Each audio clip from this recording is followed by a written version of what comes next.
بسم اللہ الرحمن الرحیم۔ اسلامیات جماعت پنجم کی کتاب میں آپ کو خوش آمدید۔ آج ہم اپنے تیسرے سبق یعنی حفظ اور ترجمہ کا تعارف آپ کے سامنے رکھیں گے، اور آپ کے سامنے یہ بھی رکھیں گے کہ اس میں کون کون سی صورتیں، دعائیں یا آیات ہیں جن کو ہم نے زبانی یاد بھی کرنا ہے اور ان کی اردو بھی سمجھنی ہے کہ ان میں کیا ہم سے مطالبہ کیا گیا ہے اور کیا کہا گیا ہے۔ تو چلتے ہیں، اپنے تعارف کا آغاز کرتے ہیں۔ تعارف سے پہلے ہم اس سبق کے SLOs کو دیکھتے ہیں، یعنی حاصلات تعلم کو۔ تو اگر آپ اپنے سبق کے حاصلات تعلم کو دیکھیں تو سب سے پہلا SLO ہے ہمارا سورۃ الفاتحہ، التحیات، درود ابراہیمی اور دعائے قنوت مع ترجمہ حفظ کر سکیں۔ تو اس میں ہم نے 4 چیزیں یاد کرنی ہیں: سورہ فاتحہ،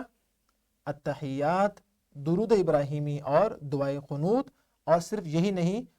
بلکہ ہم نے مع ترجمہ ان کو زبانی یاد کرنا ہے۔ اس کے بعد ہے رب اجعلنی مقیم الصلاۃ ومن ذریتی ربنا وتقبل دعاء ربنا اغفر لی ولوالدی وللمؤمنین یوم یقوم الحساب، اور اگلی دعا ربنا آتنا فی الدنیا حسنہ وفی الآخرۃ حسنہ وقنا عذاب النار۔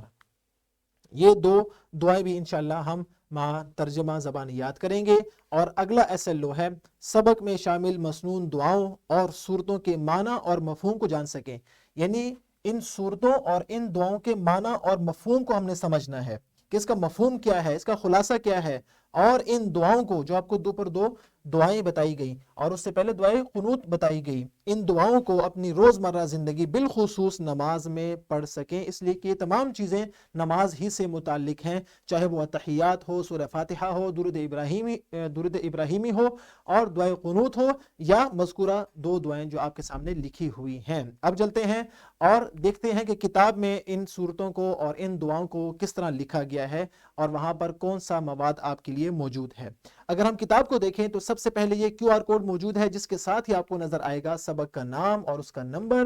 اس کے بعد ہے دوسرا QR کوڈ، اس کی مدد سے انشاءاللہ ہم باقاعدہ اپنے سبق کا آغاز کریں گے اور ہم شروع کریں گے سورہ فاتحہ اور اس کا معنی اور مفہوم اور اس کا مضمون آپ کے سامنے رکھ کر انشاءاللہ ہم سورہ فاتحہ اور اس کا ترجمہ زبانی یاد کریں گے۔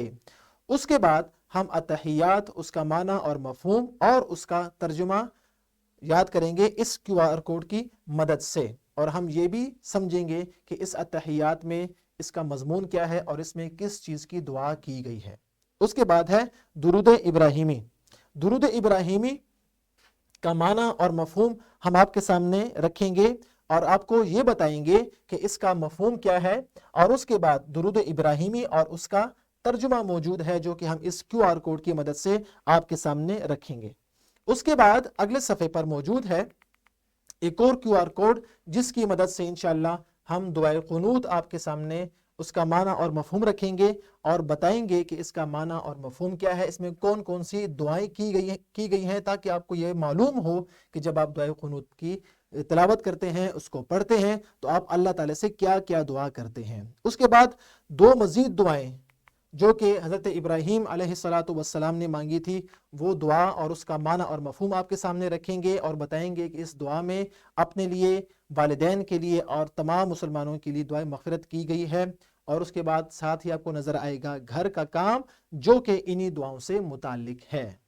اور اس کے بعد آخری دعا ربنا آتنا فی الدنیا حسنہ وفی الآخرۃ حسنہ وقنا عذاب النار، ہم آپ کو بتائیں گے کہ یہ جامع دعا ہے کہ جس میں دنیا اور آخرت کی تمام بھلائیاں اللہ تعالیٰ سے مانگی گئی ہیں۔ تو یہ تھا اس سبق کا خلاصہ جو ہم نے آپ کو بتایا تاکہ آپ کو اس سبق کی اہمیت کا اندازہ ہو جائے اور آپ اس سبق کو اور ان دعاؤں کو اور ان صورتوں کو اچھی طرح مع ترجمہ یاد کر سکیں اور حفظ کر سکیں۔ اس کے ساتھ ہی آپ کو نظر آ رہی ہیں